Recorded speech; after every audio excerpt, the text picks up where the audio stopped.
LLC, leading London's conversation. Because everywhere else isn't important.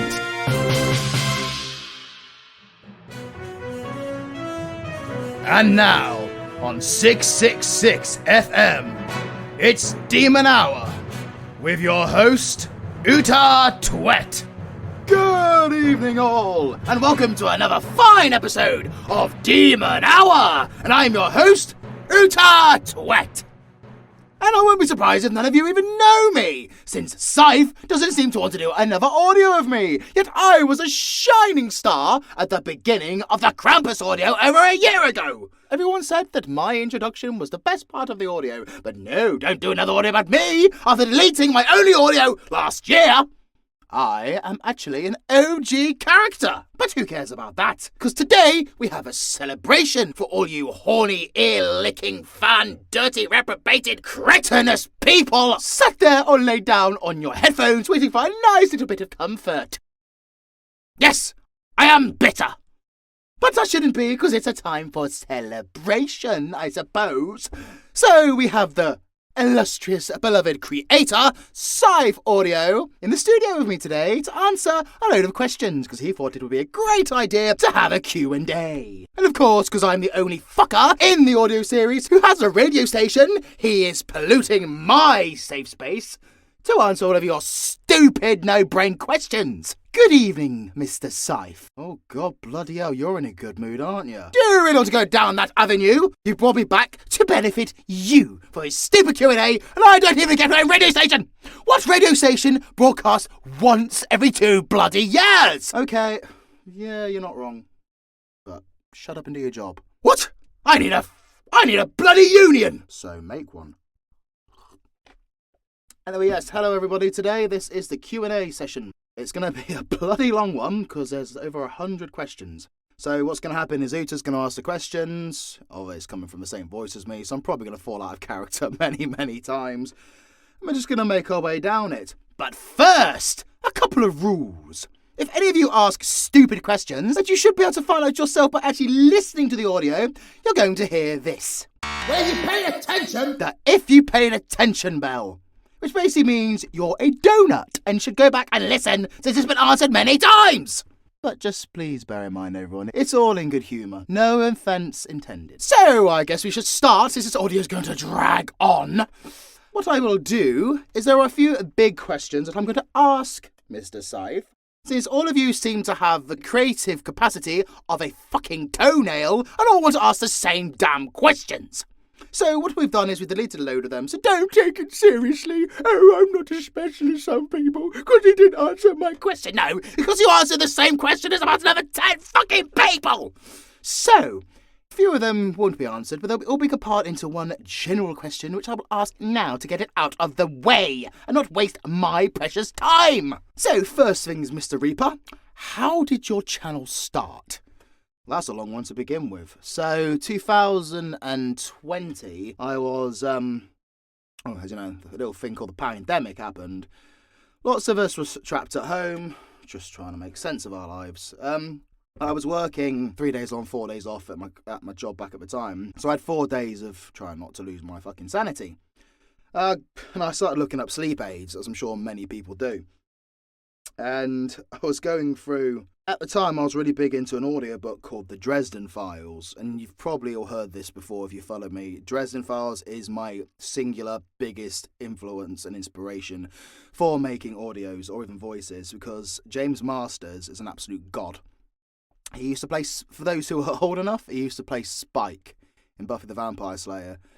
But I remember listening to him because he's done all the audiobooks of the Dresden Files. Dresden Files, in my opinion, is the absolute best story out there, which incorporates the supernatural world into into real life human times. It's just really fucking clever. If you listen to the audiobooks or read the books, you know exactly where I'm going with this. But it was how James Masters could change voices so easily.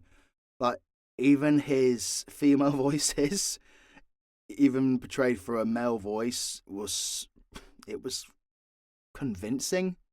Even though it was clearly a male voice, what he does is so well, and how he can change from like really demonic voices to normal human voice. That's my biggest inspiration. But I'm gonna get names wrong here because I'll be honest, I don't listen to many videos nowadays because I've never got the time.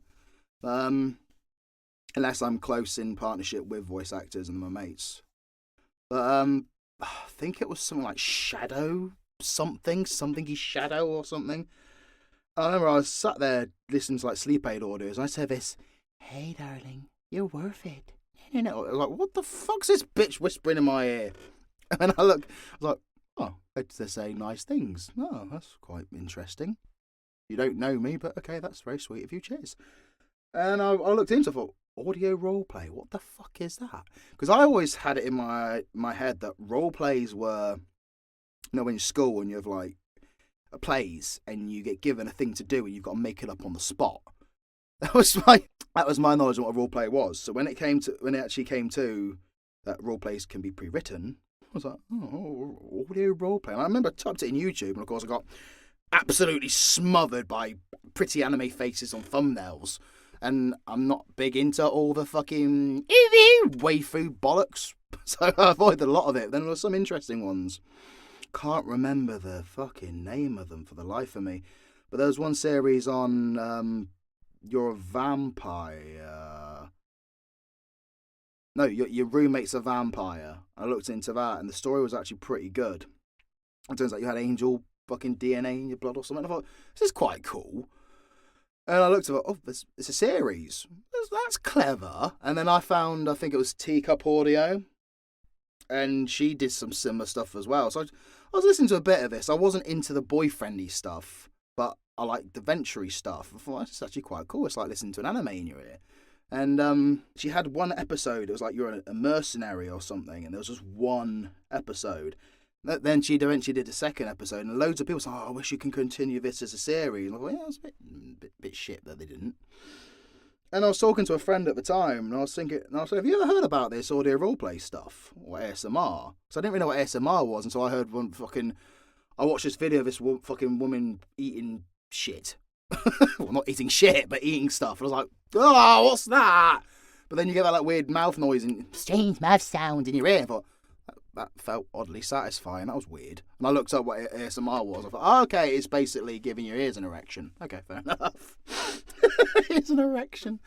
Look, I got my coffee on me. It's going to be a crazy day. But I was more interested in the story side of things rather than the comfort of it, because I love white noise to sleep to. So I prefer that. If I've got a voice in my ears, I'll focus too much on the voice and I won't sleep. But again, the idea of creating stories just with your voice, that's really cool. So I was talking to my friend, and I was saying, a lot of these voices seem to be going down the line of like supportive, loving, boyfriendy, girlfriendy stuff, which I'm not really interested in doing.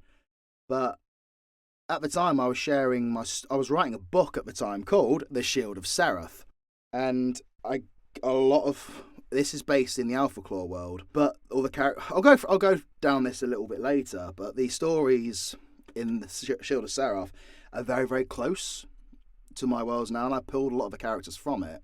I'll go through that later.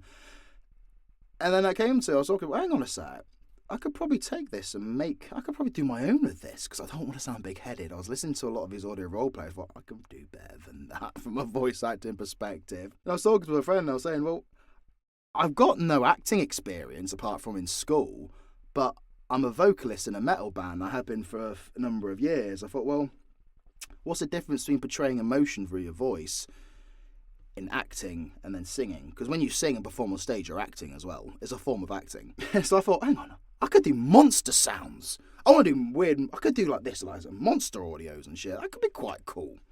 And I remember my friend at the time was like, that could be quite cool, but there's probably not much of a niche for it. And I remember looking at the time on YouTube, and I didn't see any British accent ones. I know they've all popped out of the fucking woodwork now. Ooh, fucking creaky chair.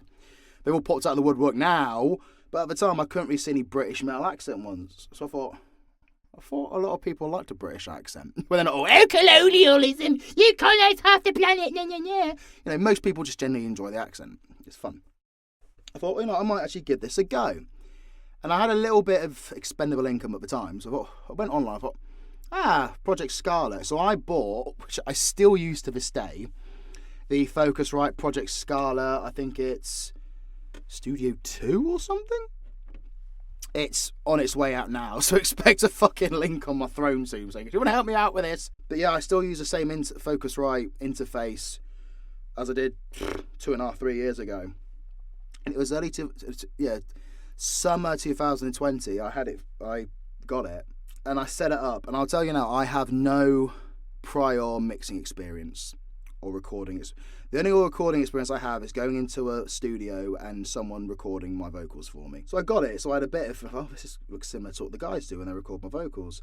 And I sat there and I wrote my first ever script that I use today was War of the Witches, the first one where you meet Marcus. And it was really funny because I wrote it. I typed it all. I thought, this is really cool.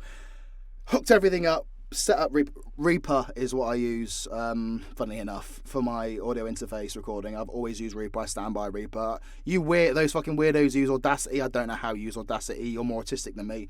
I use Reaper. It's so idiot-proof once you learn the basics, but there's so many YouTube videos for it.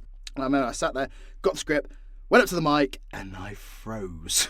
Because I did that noise at the start. And I thought, that sounds pretty cool. Yeah, I can do this. And then I went into the mic, and it's the worst acting anyone has ever heard.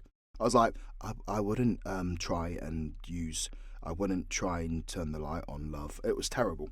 I sound a bit like Dark and you fuckers love him, but it was so bad. I remember sending it to my friend. And they were like, oh, yeah, it's really good. It's really relaxing. I was like, no, that's not what I wanted to do. And I recorded it and I sat there and thought, I can't do that. That's terrible. And then I think it was a couple of days. I think it was actually that day. I then thought, I can do screams and creepy stuff. And I was playing around with like the panning on different ears and stuff. I thought, what if I do? What I wanted to do in the first place was a horror stuff. Let's do someone possessed. So let's say like you're locked in a room with someone and they're possessed and they're gonna kill you, and it plays with your senses. And you can guess who that was. So I wrote the first lullaby. And there's if anyone's ever played Dawn of War, it's a Warhammer game. They're these cultists. And we live to serve, master. So I took that on. I thought, let's play it. JJ's a cute city name. And I thought, So yeah, so I went up and I created JJ with those kind of patterns. As you could probably hear, the JJ's voice kind of changed in the second one. That was purely by accident. Because JJ on the first one was a lot more like this. And then JJ went slightly more infant sounding. It was purely by accident. Because I remember, I did Lullaby 2 later on when I picked up a few. Because I was getting a few hundred views. I thought, I'll do a second lullaby. And its voice changed. That's why you probably hear on the newer lullabies. I do a mix of two. When I did the first episode of Reddening, I really tried to go by the original voice, just for that nostalgia effect. But yeah, that's how the channel started. So the first, then it was the first Alpha Claw, because I sat there and thought, Lullaby's cool. It shows I can do this voice acting thing, but I strictly avoided doing normal voices. The fact that I'm even talking to you now with my normal voice is insane, because I never intended on doing that. Got the confidence to voice act by doing a completely different voice to what I normally sound like, JJ, And then it's from doing that completely wacky voice, I managed to develop on other things. That's why I took Alpha Claw's darling, very, very, very flamboyant accent. I'm completely butchering the Queen's English, or the King's English now. But it worked. And so I said, I'm going to create a werewolf audio. You're stuck in a rave, and they've turned it into a hunting ground.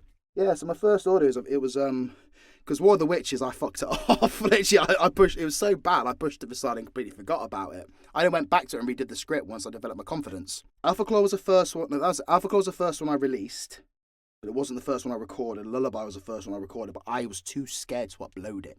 I thought I was going to get so much hate because it was so different. Yeah, so I recorded Alpha Claw first. I thought, right, I'm going to release that. And then I think it was a couple of days later I released Lullaby. But yeah, and then I thought, then I went into Demon Hunter. But that's pretty much how the channel started. Oh, bloody hell. And we're already over 15 minutes into the damn thing. This is going to be splendid, isn't it? Okay, so how do you get the inspiration from your characters? As an overall thing, let's not waste our time with individual characters. Okay, inspiration from the characters. It's actually very random. Some of my characters are from the Shield of Seraph book I originally wrote. And if anyone's asking if I'll ever share it, I probably will. I've only done like 6 chapters though, and there are some characters, like the Abomination's in there, the White Wolf's in it. He's actually the main character. There's another character called James Deakin. He's mentioned on Alpha Claw 1. He's basically a high-ranked police officer, investigator in basically the Shield of Seraph's police force, which is human-run. He's one of the main characters in it as well, but there's lots of other characters. So I could never do the Shield of Seraph book as an audio roleplay unless it's a rehash, if that makes sense. It's like a refresh of the audios because it's completely different, but there are characters in it. I've took some from that. James Deakin, Abomination. That world itself is the Alpha Claw Lullaby world. And then there's also mentions of there's basically an elf comes to Lucas to help because her elven world which is hidden away in Europe somewhere has been taken over by zombies. Valakai. I get a lot of my inspiration from that book still. Some of the ways I get some of my voices as well. Random ideas. Seriously, if you have a random idea, work on it. But funny fact, I've done a lot of auditions for like games and projects, and I've been turned down for every single fucking one. What I normally do is I take that voice as a fuck you to them, and I'll make a character out of it. Like there was one thing I did, and it was what's it called? Anyway, it's a computer game online, and it says you want to either a Scouse accent or a Londoner accent, and you're supposed to be this demon. So I was going to put it all that, yeah, fuck him up, mate! Kind of stuff. And I thought, that's really fucking cool. I don't want to lose that. I want to do that on my own fucking channel. Like, why should I create this really cool character for these other fuckers who they go to some prat on fucking his voice on Genshin Impact? Because let's face it, they got the fucking stranglehold on fucking voice roles. And why should I do that and then not let my fucking listeners hear it? So I thought, who can I put that voice to? I thought, ooh, Abomination in my book. Yeah, let's use him. Abomination was always supposed to be a lot more sinister, but I like the fact he's one of the most dangerous characters in my world, but he's just so insane. But a lot of Abomination's quirks and stuff is very much me, just dramatised tenfold. Yeah, that's how he came to pass. And then even things like Yandere Siren, I thought, I want to do a Yandere audio, but I want it to be something different. I thought, oh, about a siren, but I don't want to do the fishy siren, because then I was like, hey, David, you're copying him. And then one of my, Kaylee, she's a big, like, Greek mythology buff, and she was always saying, well, usually sirens are actually more bird people. I thought, there we go, I'm going to make a bird person. Yeah, so in terms of inspiration for characters, I've kept a few questions on it that say what's your inspiration for specific characters, which I've kept on answer. Okay, so moving on, stop wasting my time. Series. What do you mean series? You've got about 100 questions asking when you're going to continue a series. Okay, so every series that I've done, bar possibly the audio book for The Advocate and the Demon Poetry, apart from those, pretty much every audio series, I am planning on doing another audio, yes. I know it's a pain in the arse to wait, I know you want it, please be patient with me. Bear in mind, Cypher's a huge project, but it's literally just me. I've got lots of new stuff I want to try in the new year as well, but yes, there is going to be another Atrocity Little Love, there is going to be another Dark One, there is going to be another Carnival Chaos, there is going to be another Yandere Siren. I don't even know why you're asking for another Yandere Siren, there was an audio on him like the other month. Every audio is going to have a future. Yes, there's going to be a Yandere Wolf, but not yet. Please just be patient with me. I can't do it all at once. I get you love it, and it's a pleasure that you love my stuff so much. But I've got other stuff I want to try first. You will get it. The new Atrocity script is written. I'm just waiting on a few things. Okay? Just please be patient. Stop asking. You'll get it eventually. Okay, well that sums that up perfectly then. Stop fucking asking about other series when they're coming out! Just enjoy what the Reaper throws out! Okay, let's address the big, fat, irritating elephant in the room. V and Cheeky. What about them? What's their relationship? Right, press the button. Will you pay attention? It is what it is. I think it's quite obvious from the audios. You're supposed to make of it what you make of it as experience as you listen to the audios. V is, he did use Cheeky. Of course he did. He's a super villain. But I think it's pretty obvious from his reaction when Cheeky got killed in the reddening, he does feel for her. It doesn't mean, oh, he loves her and he wants a future with her, want to get married and have babies. V has had an incredibly tortured life.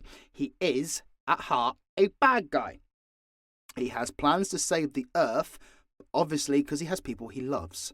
If he don't love them, like his family and Elle and all that lot, doesn't mean he loves Ella romantically, he loves her like family. He has things he cares for. He does have a sense of honour, but he's still a villain. He was raised that way. He was raised by the Dark Ones. So manipulation and everything is literally in his blood. But he does have... There is something there for Cheeky. Obviously, he does care about her. If it becomes love in the future, it becomes love. If it doesn't, it doesn't. Don't tie yourself to these expectations based on the norms of romance, because you're not going to get it. You know, you can fucking protest that all you want. Like, it might do. I'll see how the story goes. All my stories, which I think is a question on here, my stories have a beginning, a reason why it's there, and then an end. All my stories, I have intentions and plans on how they're going to end. But things will develop in the meantime. I do have an idea of how the relationship's going to end up, and probably is going to be positive. But that doesn't mean they're going to settle down and get married and all that crap, okay? Please just enjoy it for what it is. It's complex, and I didn't want it any other way. There's hundreds and hundreds of audios that do just that. If you've got any quick, easy fix, go elsewhere for that. Please, that's not me telling you to fuck off and leave my channel if you don't like it. I'm just saying, if you like the complex craziness of their relationship and stuff, please enjoy it for what it is. Don't try and rush it. But, yeah, so he does feel for her, but bear in mind, what's going on in his head at the minute is a sign that shit's about to get bad. And he ain't going to be confessing his love anytime soon, okay? And luckily, Cheeky's as a character has developed so strongly now that she's a bit of a badass herself. She's not going to go, and start bratting. She's more like, my idea of the reaction. So you all got your own reactions to these things. My reaction for her would have been like, okay, well, this is fucked up, but I see you need your space. I'm going to go elsewhere so I don't get fucked up too.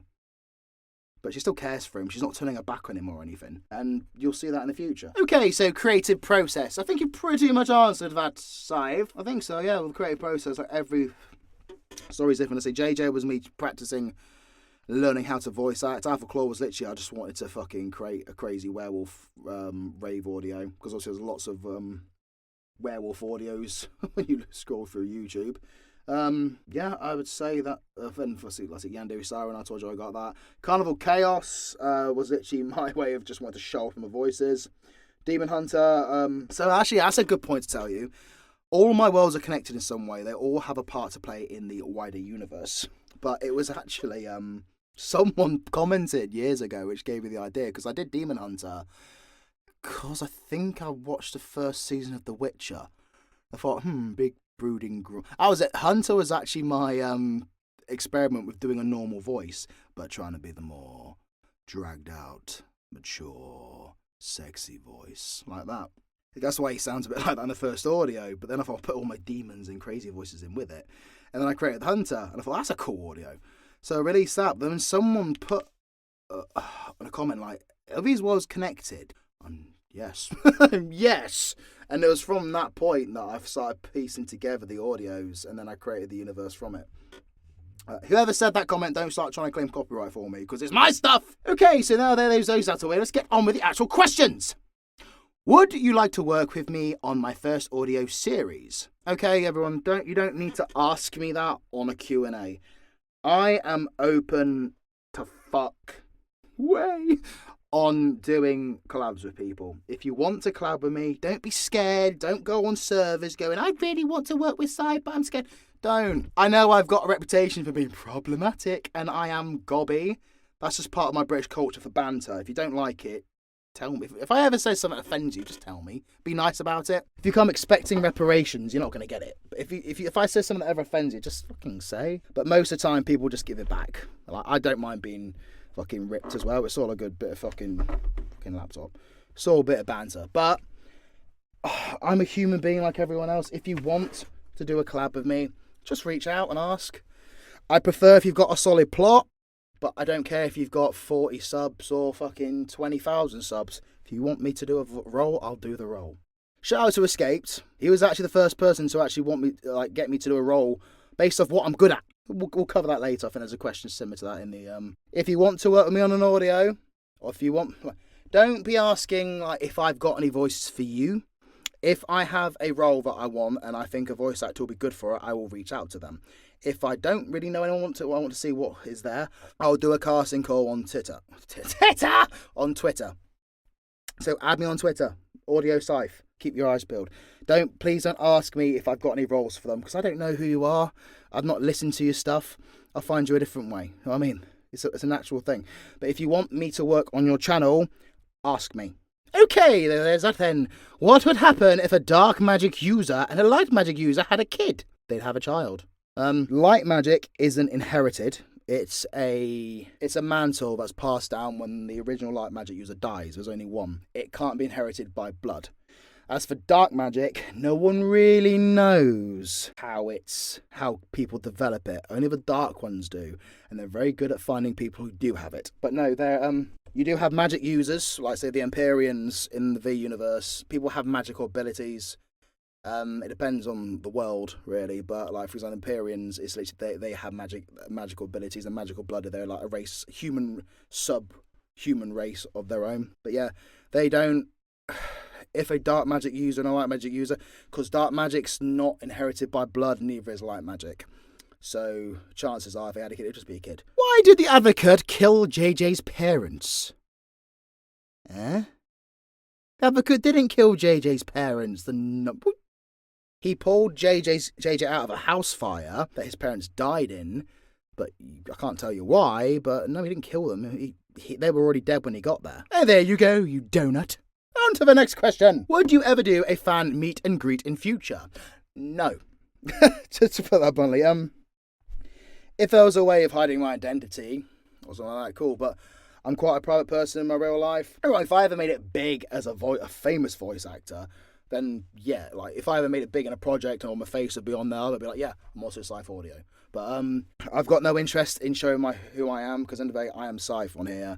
Scythe is who I am. I give a huge piece of myself to this project. When you talk to me as a person as I am now.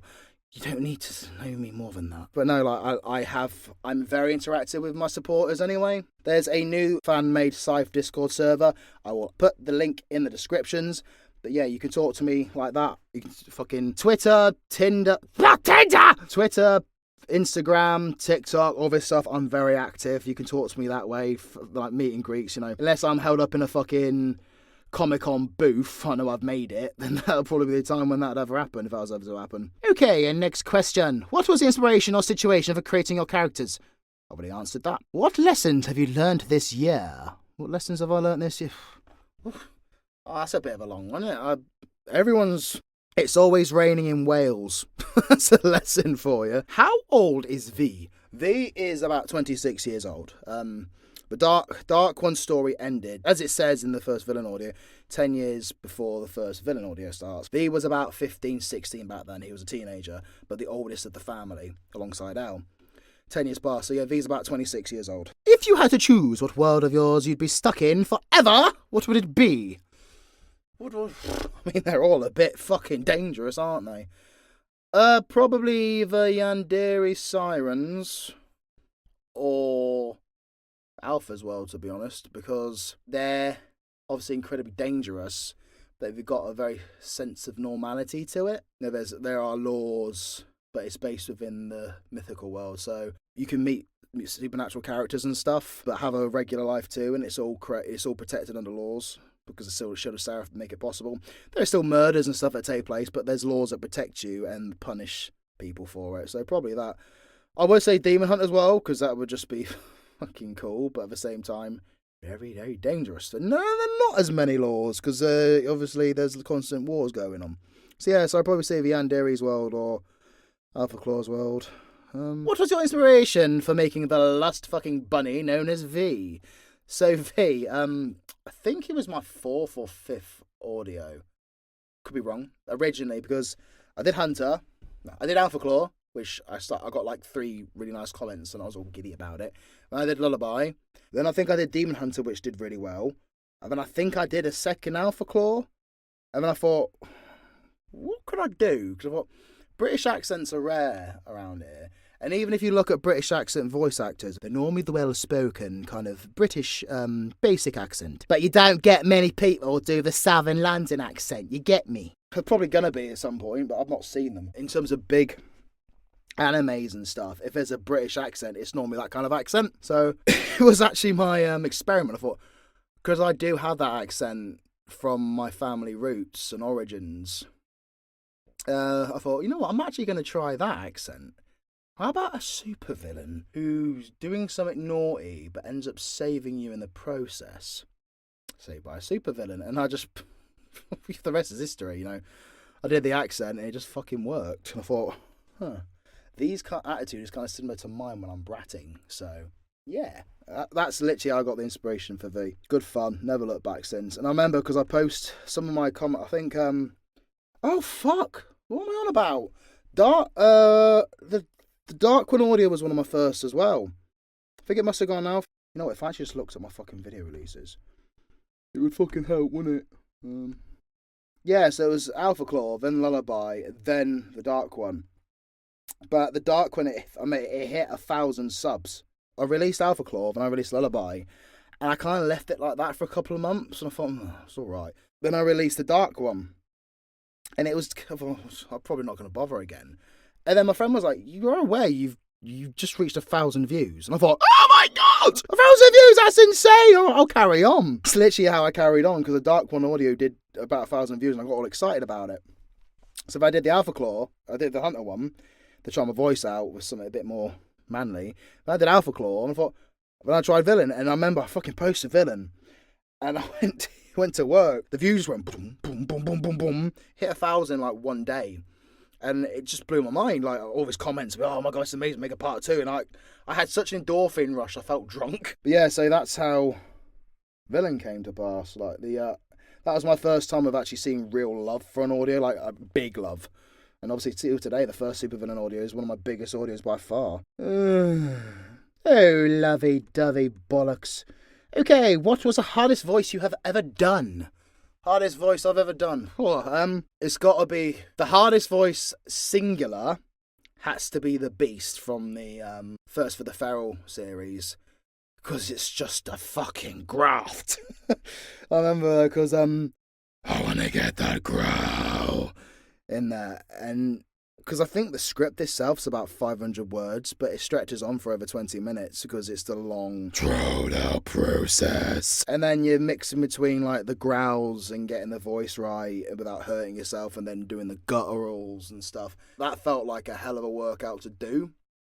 The hardest recording I ever did was probably Shadow Break Part 3, because I've not actually got a clear way, because I can do lots of screams, as you know, without hurting myself.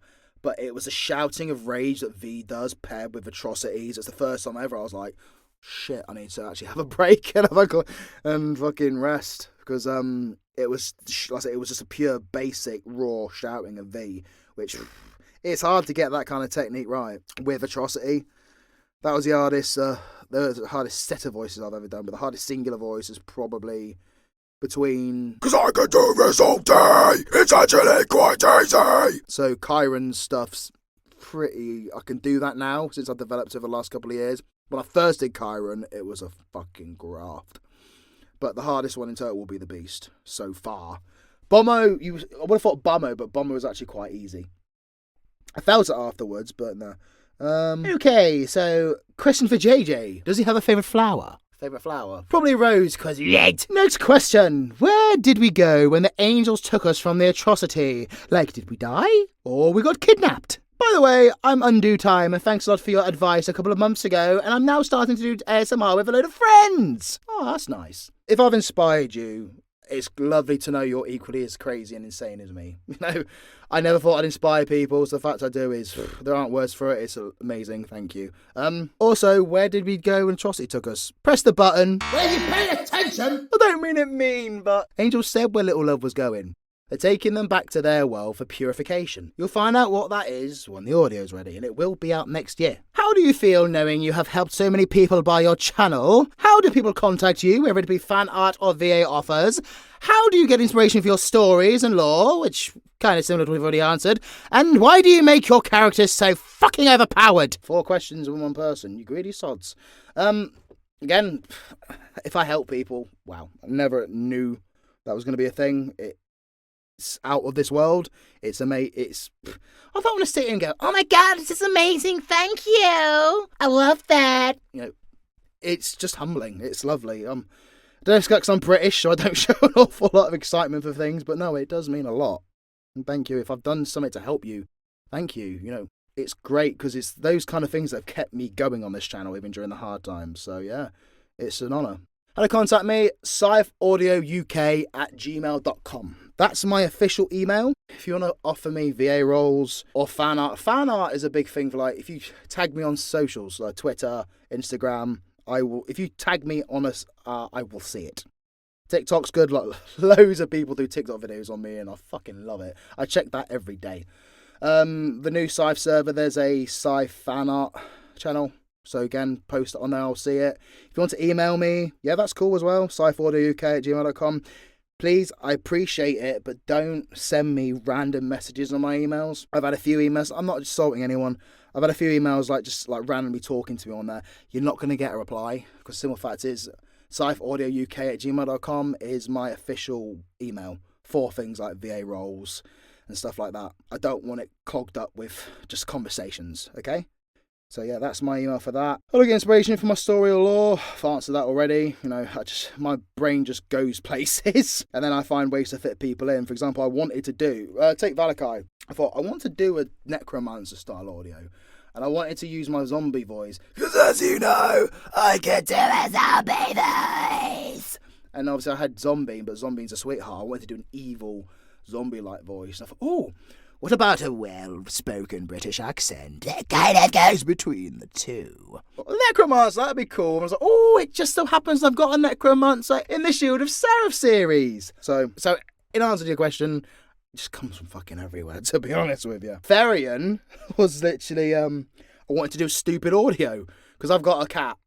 If you're an OG fan, you know I've got a cat. I was like, if I put you into an audio, it'd be fucking hilarious. I was talking to another VA at the time. I thought, I want to do like a piss take, because obviously Neckos are a big thing. I wanted to do an audio like that, but genuinely instead of an animal person being completely un-animal-like and just getting bullshit, generally being like the animal. So I thought, how about a tiger person? Because also I know what therianthropes were and everything. They were like were-tigers, but with the attitude of a house cat. And yeah, it was literally just a random idea once. I wanted to do something cute and wholesome and funny. So obviously I've got that side of me as well. Yeah, so that's how I get that. Why do I make my character so fucking overpowered? Because it's fun! I said that in the reddening. They're not all overpowered though, to be fair. They're powerful, yeah, because that's where the stories go. But there's only a few characters that are overpowered.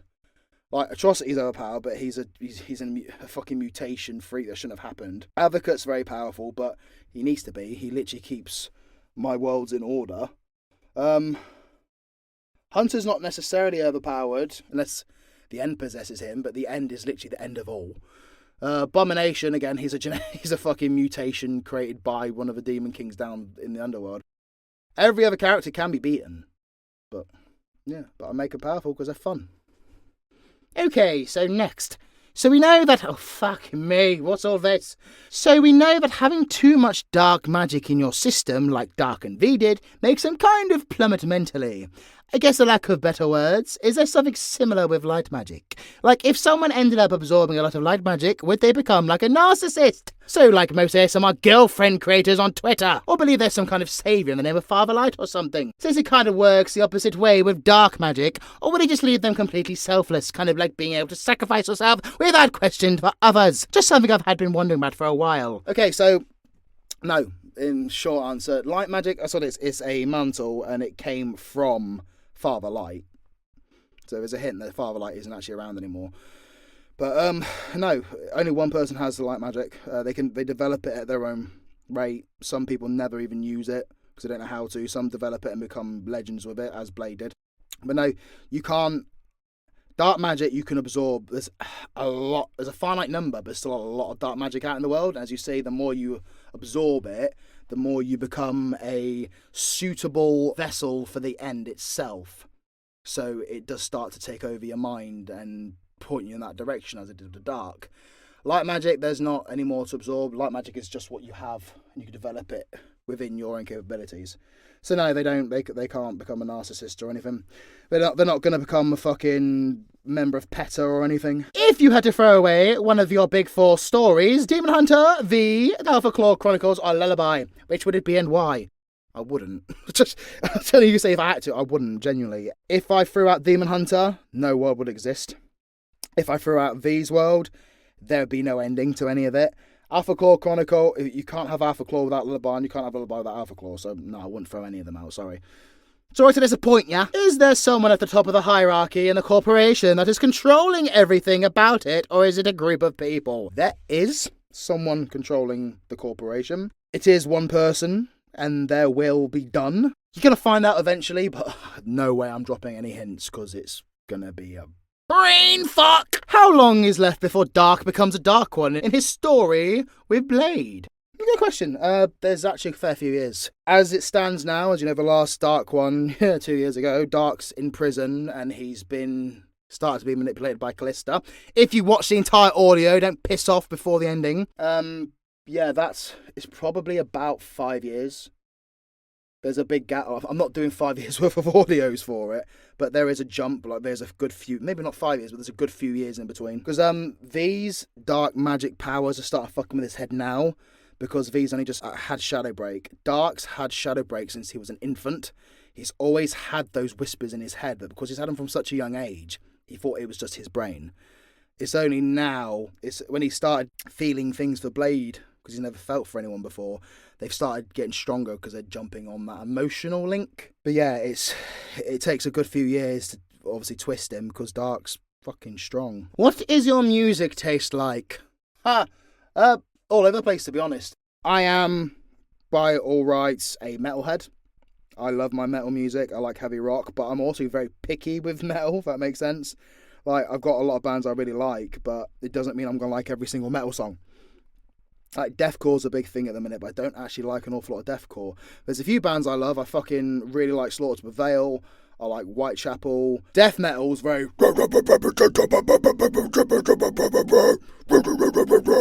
kind of deathcore is just fucking doing kind of shit. It just seems like a competition to do the most disgustingly brutal vocals you can do, which is cool. But it all blends into them all sounding the fucking same. I don't like bands that all sound the same. They've got to have that little bit about them that makes them different, that makes them stand out. That's why I don't like a lot of bands today, because they all sound the same when they sing. It's like really brutal. Why are you singing like a fucking fairy? Yeah. So yeah, metal. I like heavy rock. There's a good old fucking pound to it. I even like a lot of rap. Like decent old school rap is good. And even then, fucking, apart from the fact he was a dirty fucking nonce, can't beat some of the old Michael Jackson stuff. But yeah, I like anything if it's good. It has to be good. And if that's all down to opinion, but what I think is good is what's good. Don't argue with me. What inspired you to do the reddening, and why go to Escape Slasher and Basher Universe? The reddening was literally, I went on to I think it was Escape server, and Escape said that the original lullabies were fucking top tier, or he said something, he complimented it, and I realised that the first few lullaby audios are very horror based and very creepy, and the newer ones became a bit more wholesome because it's just part of the character.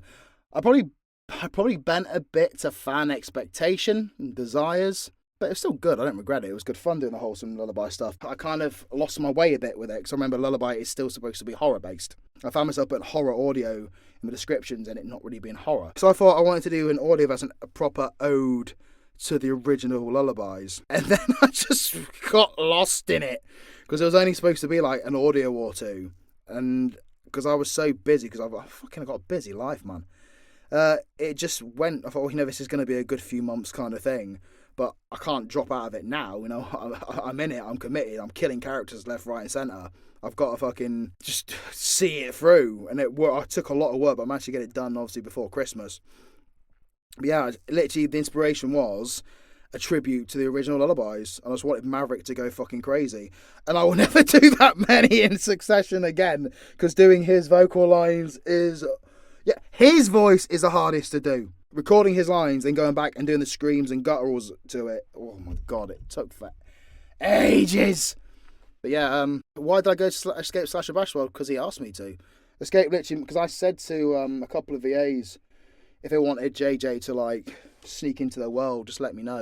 And Escape was a big fan of the idea. He said, and he said, I need a character. He wanted a character that can die without consequence. Obviously, Slasher was the best idea for it. Yeah, Maverick went there because Escaped asked him to. Don't be putting the blame on me. If any, which audio gave you the most trouble? The audio that gave me the most trouble... So, obviously it goes without saying there's some audios that are absolute fucking workout to do. The Shadowbreak Saga was fucking long. I think the final one took me like 3 or 4 days to record and master. Sat at the computer. I'm not saying on and off. I was sat there for fucking ages. But I really enjoyed it. Probably the audio that gave me the most trouble was the Advocate audiobook. Oh my god, because I was doing normal speaking narrating, and I struggled to make the connection between voice acting and narrating. I realised if you narrate, it's not just boring speaking. You've got to make your voice listenable, being able to catch the audience's attention. And I just was not happy with it at all. If you know it, just literally the Advocate audiobook, there's 1 episode on it, but because it took so much effort to do and has such poor viewer count, I just had no inspiration to do any more. But it was going to cover Advocate's story, his origin story. But it was basically trying to do the normal... It's doing the narrating voice, along with Advocate's voice, as you know.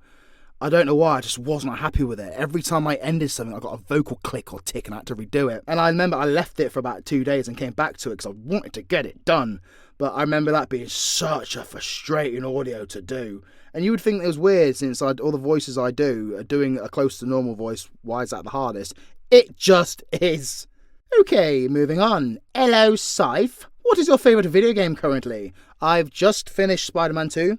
Because obviously, you absolute fucking darlings got me a PS5. So the first game I got was Spider-Man 2. Yeah, I've just finished that. I fucking loved it. I'm working my way through the Final Fantasy VII remake, which is a cool game too. That's pretty much it at the minute. I'm trying to find that next big game. I'm not like so many people who can game like fuck all the time. I'm very picky with games. I'll start playing a game, and if my brain goes, well, that's just more of this. You're just going to be doing this for 5 hours. I won't play it anymore. It's really got to catch me. But once it catches me, I binge the fuck out of it till I complete it. That's why I I shamelessly rip on games like COD, Call of Duty, because I think it's just overproduced, overly manufactured bullshit. It's the fucking game equivalent of auto-tune. It's just doing the easy, simple thing that works. Every game's the exact same, I think. And if you do... One game I enjoyed of that was Ghost, because it had a story and a plot, and yet it's one of the most hated COD games. Alright, that's the same not Attack on Titan, Titanfall.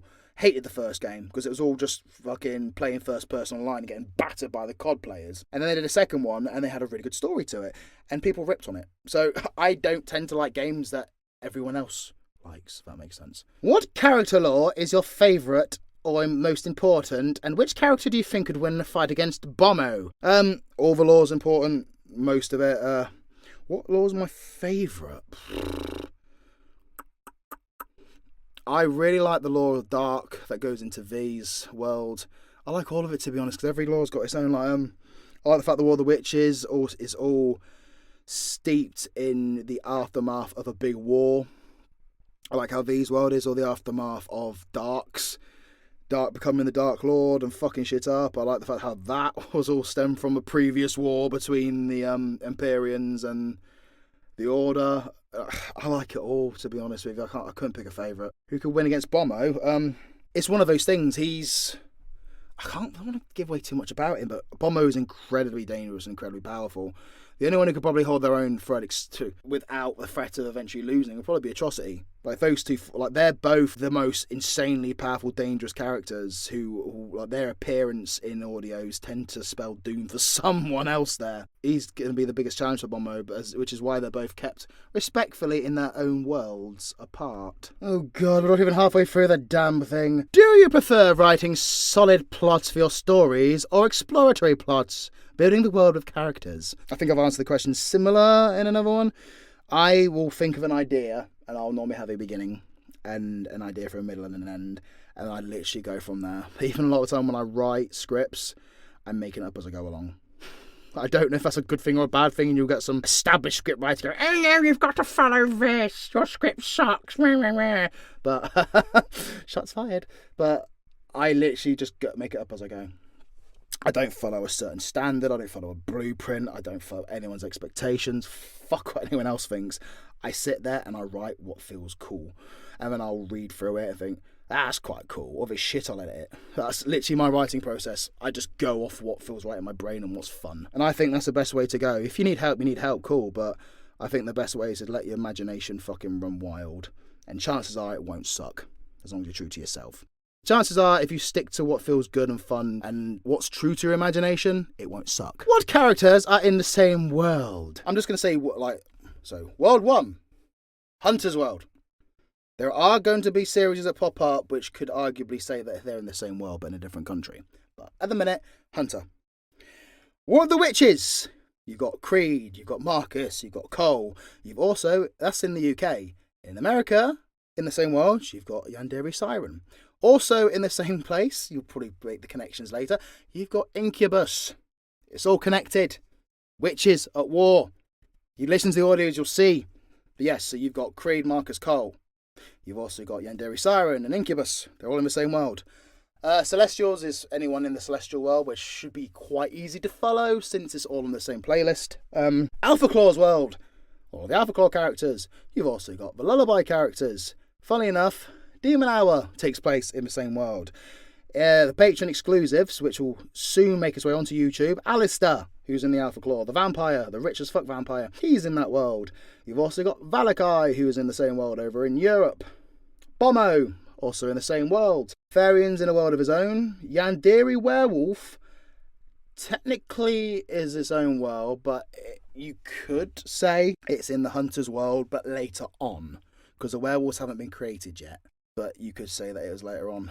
There it goes, because it's sort of more of an ancient style thingy. Obviously, Dark and V share the same world. Atrocity has his own world in one world, but he also is a part of V's world.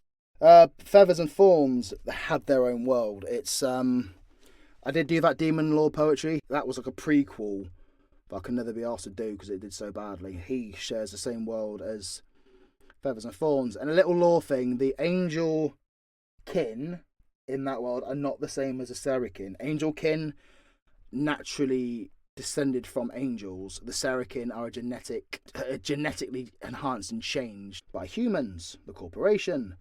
Advocate obviously jumps between worlds. Zombine's got his own world, but Zombine's world's an interesting one because it's a as you've seen, the corporation exist in Atrocity's Little Love's world, but they're the different corporation to V's world. They're still doing the same shit, but it's not the same world. The corporation existed in Zombine's world as well because they were trying to create Serikin, but it then turned into the zombie virus. So just a little fun alternate reality, really. Oh, yeah, Succubus. That's Succubus audio, which so many people love. That's also in the War of the Witches and Incubus boyfriend world, because she is the sister of the Incubus boyfriend. Oh, Carnival Chaos. I'm hinting it's probably going to be in the same world as Alpha Claw as well, because I just think that would be really fucking funny. But his voice is kind of similar to Alpha's, so yeah. I know it's fucking drag this Q&A, but there's also an announcement I'm going to make later, which you might want to know about. Question for Dark. Did you know your parents or not, and did you have any siblings? No, Dark, Dark didn't know. Dark was an orphan. How tall are all your characters? I'm not going through that. Come on, man. It'll take fucking ages. But V's 5'11", Atrocity's like 6'3". Kyron's like 9 foot. Maverick's about 9 foot. JJ's about 5'6". There, go with that. Okay, so question about the villain universe. Is there any specific way that Cheeky was experimented on, or was it supposed to be left as an open to speculation? Open to speculation in a way, but they do experiment based on what the abilities are. So, as Atrocity's blood had vampire god in it, they cut him to pieces, and absolutely dissected him. Because Cheeky's magic is light magic, and the leader of the corporation is after the light magic, it will be more magic based, so probably more magic forms of torture. So she would have been physically hurt, but it would have been more by magic and energy based stuff. She wouldn't have been cut to pieces, if that makes sense. Imagine like forms like shock testing, attacking the mind, like really traumatic shit, but she wasn't really physically hurt. For Yandere Wolf, does Yandere or IG listener know or frankly care that James doesn't want to be there? He insults them a ton, so are they just willingly ignoring it, or do they genuinely not get it sometimes? I just find the idea of being oblivious to it a bit funny, even though he's so clearly lying to their face. Okay, so the Yandere Wolf is a Yandere. If you know what a Yandere is, they don't really care. I don't really know what to say on that. They're Yandere, so they just don't care as long as they got what they love. And they got James. You ain't got a fucking choice in the matter. Why did you start making content and why that kind? Basically, my idea to do this was I wanted to voice out monsters. I wanted to be the monster voice in a computer game. I wanted to be the scary voice in a series. I literally joined to do scary freaky monster voices.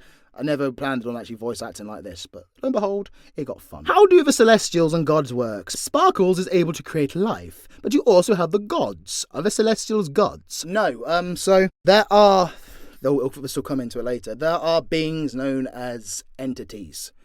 They created the world itself, the one world at first, and the void was kind of where they came from. And when they created the Earth, every Earth has Celestials.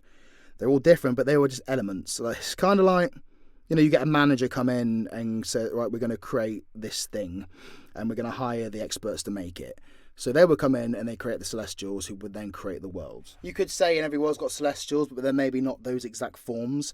A Celestial before could literally just be an energy. So, like, the entity would come along, create the world. The ice would literally just be in the element of weather itself. Life would be the life just naturally creating. Only in the celestial world do they take that form because something was threatening them and they needed to take form to escape. If you look at it that way. But yeah, they're not gods. They do the will of the gods. Not even that, because the entities created the gods as well. So basically, everything served the entities in creating the worlds that they wanted. If that helps at all. I know it's confusing as fuck, but like I said, I kind of make this up as I go along. My scripts suck. High five, congratulations on hitting 20,000 subscribers. My question for you is, how do you feel when you see your fans cosplaying your characters on TikTok? I do plan on cosplaying one of them in the future. Well, if you ever want to do fan art of me or my creations, or if you want to cosplay, I fucking love it. What stuck-up twit will get offended at someone doing fan art or cosplay for characters? No, as long as it's tasteful. Like, I don't want to see JJ in something, unsuitable for JJ's character. I wouldn't be happy with that. Obviously, I wouldn't be a fan of seeing overly not safe for work drawings and stuff. Like, enjoy that to yourself. But, yeah, fan art, cosplay, fucking show me. I'll love it and I'll like it and I'll appreciate it. Also, a question for Marcus. Is there a reason you have to wear a mask? Is it so that anyone would recognise you? Or do you have some sort of injury from the Warlock War?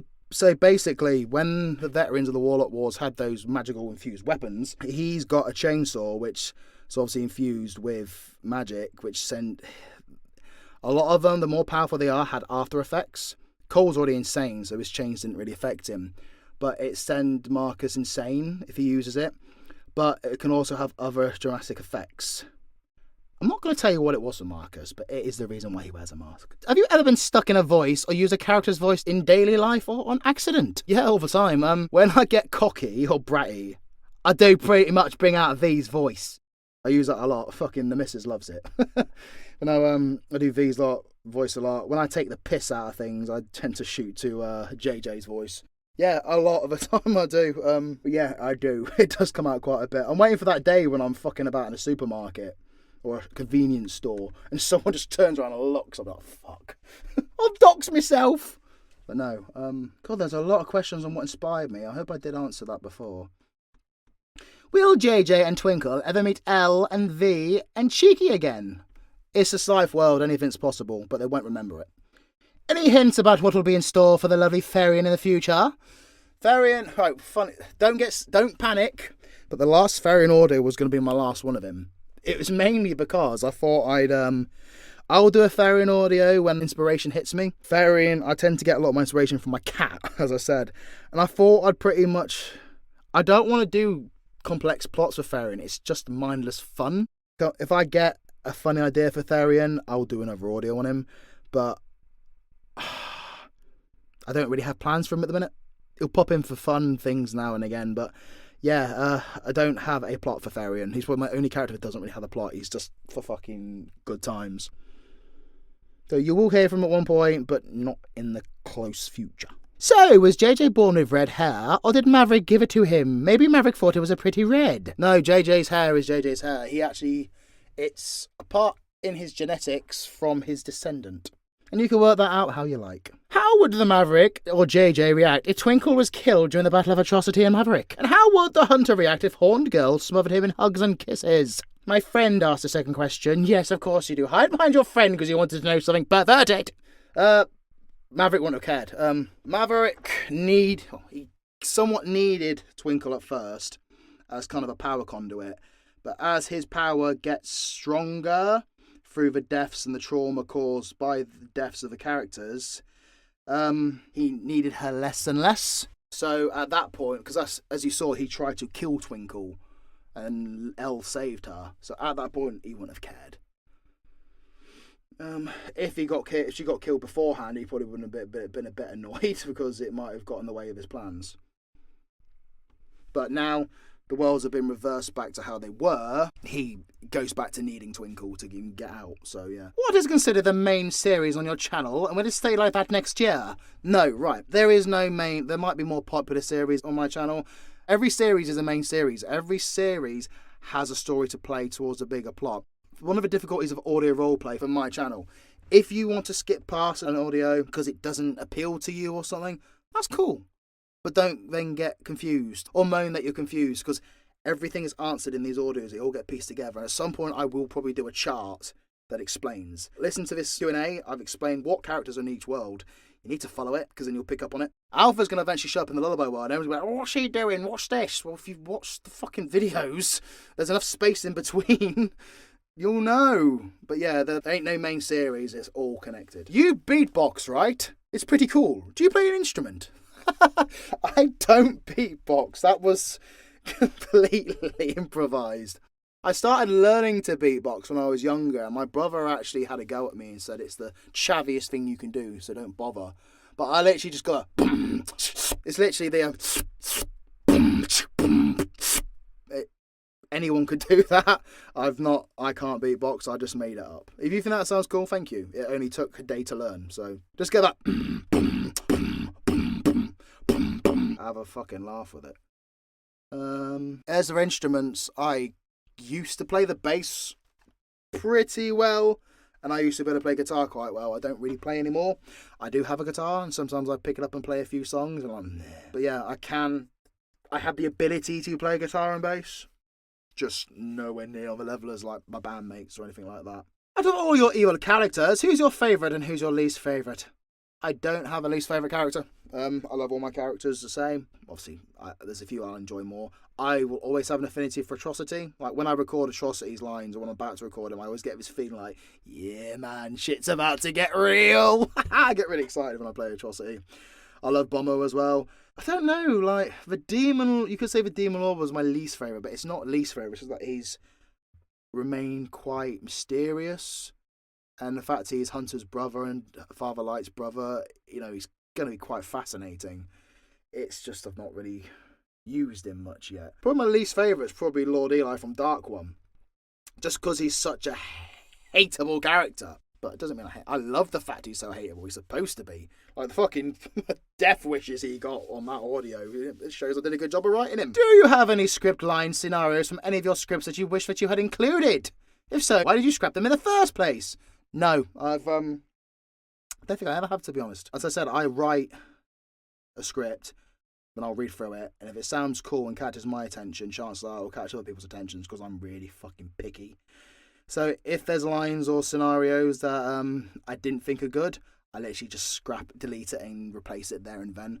That's why I don't have many most of my bloopers are me fucking burping or something, because if I don't like it, I'll literally cut it straight there and carry on. Although it's part of me ADHD brain or something, so get it done, get it done, get it done. So no, I don't regret any of it. If as the script takes shape, it's how it should be in how I feel about it. If you were given an opportunity to work on a professional project, web series, movie or TV show, would you take it? Of course, I think there's a whole point of being a voice actor, isn't it? I am on a computer game on VR chat called The Smile Room, created by Cripsy. He's very, very fucking good. If you go into VR chat and play The Smile Room, you'll hear me voice a clown. It's very fun. I think I'm going to... And he said he's changing the script, but I think I should be on part 2 as well. That's the only game I've been on. But yeah, cool. I do audition for things now and again. But my beef with auditioning stuff in the community is either even semi-big or medium to big. They fucking Genshin Impact voice actors and shit always have the fucking monopoly on it. A lot of times they're open to everyone, and then they'll give it to the biggest voice actor for clout. And then when you go on to things like casting call, most of the times it's all fucking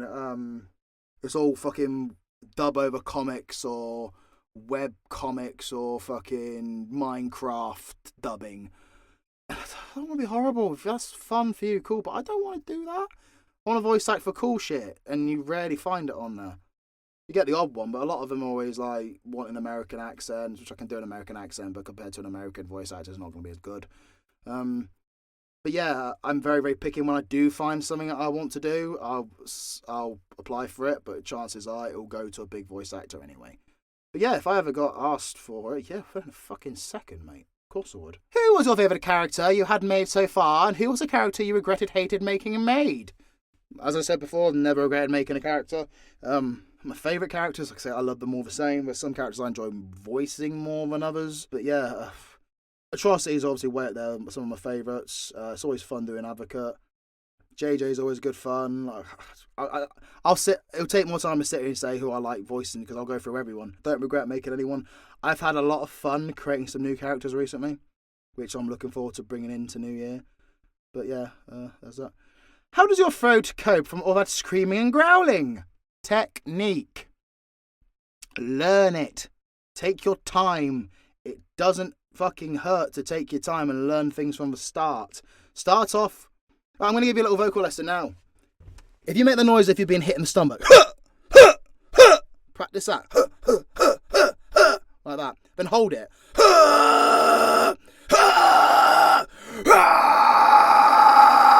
And develop from there. You can watch all these videos online of everyone going, you got to go from the diaphragm. And all that shit. No. You get some famous fucking screamers say, if you slightly hurts your throat, stop for weeks. No, don't. If you train in the gym, you're going to be sore as fuck, even if you do use the right technique. It's how your body learns and gets stronger. So if you're practicing screaming and you feel a slight little tingle, it feels a little bit hoarse, keep your throat lubed up and just keep practicing, but just go easy at your own pace. What I've done it took me a good few years. And then sometimes I'll do it and I'll be like, bloody hell. But yeah, don't be afraid to try. That's all I'm going to say with that. I'm planning on doing a little video on screaming and growling in the future anyway. Did you have any pets? If yes, then what kind and the name? By the way, love your work. Keep doing what you do. There. What that be mean? Thank you very much. That means a lot, mate. I've got a cat. His name is Shmoo, or Lord Schmoogleton the First.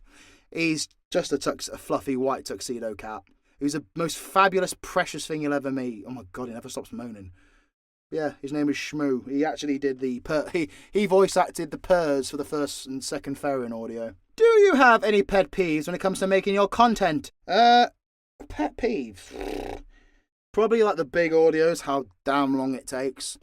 Like you could sit there like 9 o'clock in the morning and you can start mixing and cutting and mixing and cutting. And then all of a sudden it's like 4 o'clock in the afternoon and you've only done 20 minutes. Time just flies by from you. My pet peeve, and people are gonna, you want me to be honest, people are here gonna think I'm an arsehole. It's not me And again, like I said, I am open to collabing with everyone. I have such a good time collabing with people. I love putting their lines in and just hearing the acting. It's fucking great. But I can't stand when you get an audio line from your collab partner and they've got like 4 fucking takes of every line. Oh my God. Like, if I ever do lines for you, I will just do one line. If I do multiple lines, I'll cut it down to one line, what I think is the best. Because I want to give you my best. I might do a couple of lines repeats now and again if I really can't choose. But I like to do it. So, like Kittenish, she's fucking fantastic for it because she'll literally do one set of lines and it will be partly mastered. Obviously, that's just a icing on the cake. Like, they're doing the lines for you. You should be up to you to mix and master it. So there's no expectation there. But she'll give me just a set of her lines, and sometimes you could literally slap it on the audio and boom. People like Escaped. Again, I love working with him. And Escape, you're probably gonna hear this anyway. You git. He'll do like fucking 3 or 4 takes for every line, and we're talking in the middle, which is great fun. Because the amount of times I've sat there giggling like a fucking schoolboy, but it's when you're going through it, and it's like, Escape, it's taking me an hour just to sort through your fucking lines. And if you're in a rush like a busy man I am, it can get a bit stressful, but it's still fun. But I say, my biggest trope is when there's like 3, 4 lines of each. But it's also funny because sometimes Escape will do this really cool line. I'm like, cool. And then you carry on playing and you hear, actually, I'm not too happy with that. I'm going to try this instead. Oh my God. Just pick what sounds good. But yeah, that's my biggest pet peeve. But it's by no means a peeve. I don't expect anyone to change it for me. That's up to, like, they're giving me their best and what they think's best. And if they think giving me the option to choose, cool. But it's still a bit annoying in a comical way.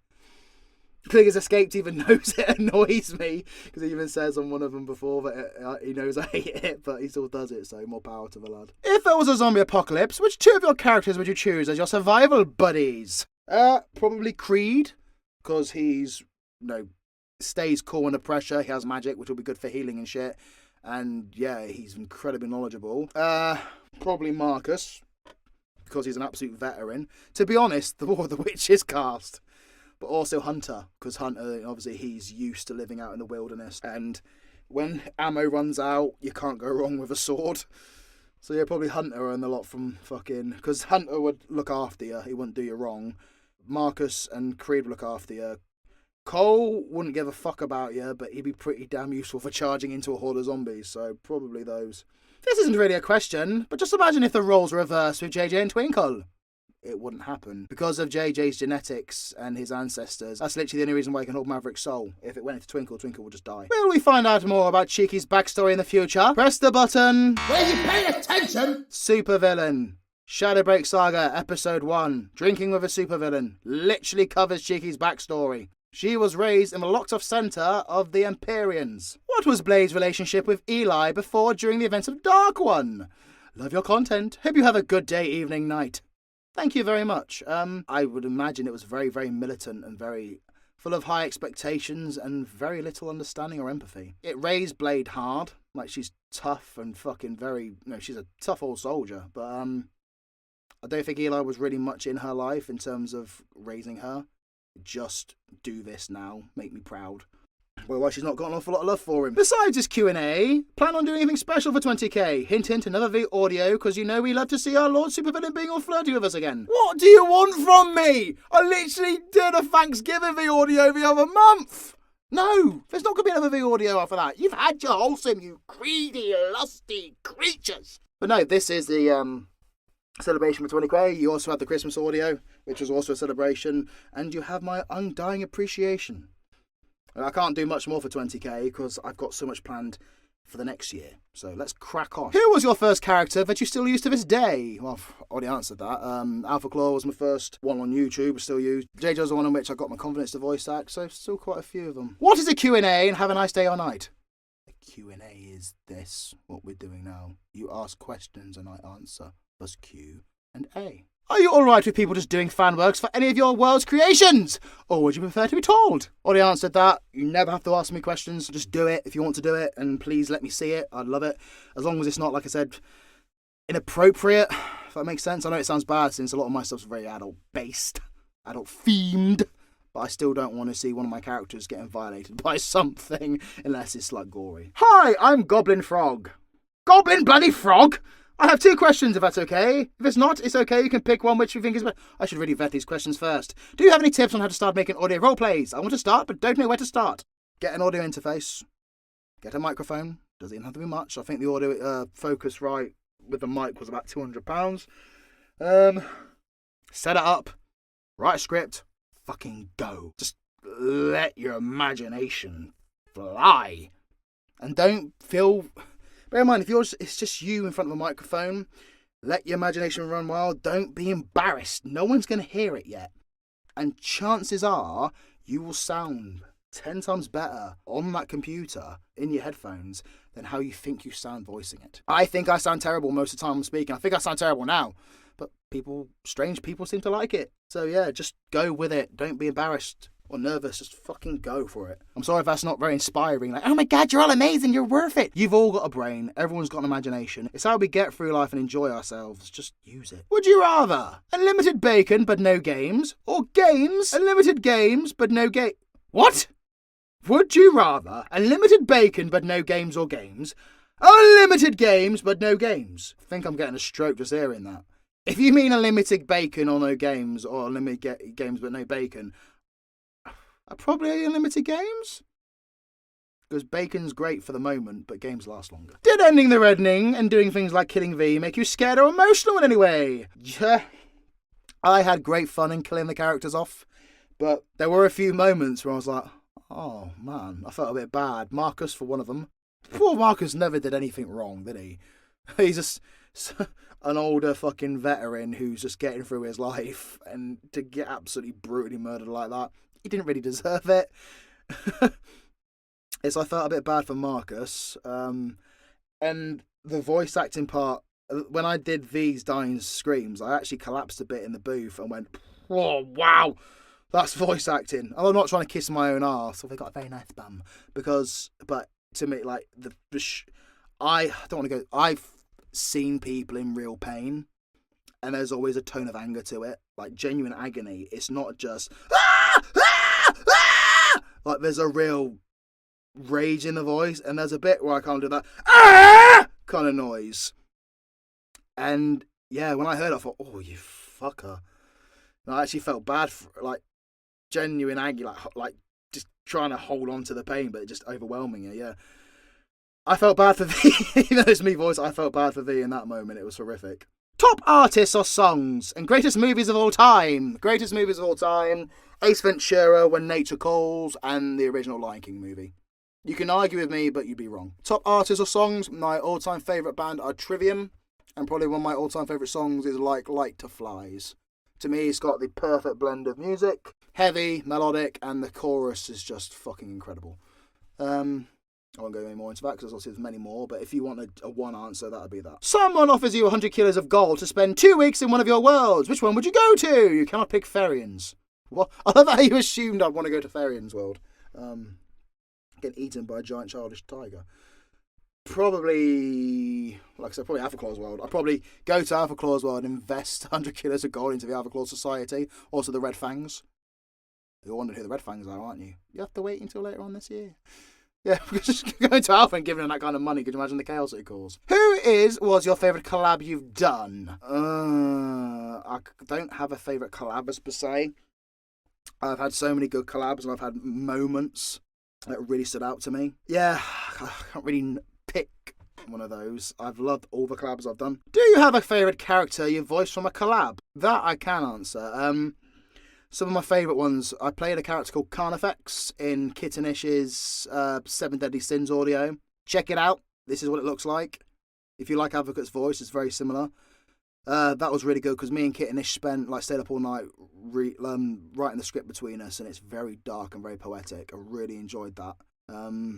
Cyphus in Escape's world, because as I was saying before, Escaped is the first ever voice actor who's asked me to do what I'm good at. I'm very disappointed in the lack of Scythe. I need a disgusting monster to be in one of my audios. Why not? I'm one of the only fuckers around who does it. No one asks me. But But Escape literally went, I want you to play this demented evil vampire. That's a very powerful vampire, but he's also demented because he's not drank much blood at the minute. Just go fucking crazy. So I went crazy.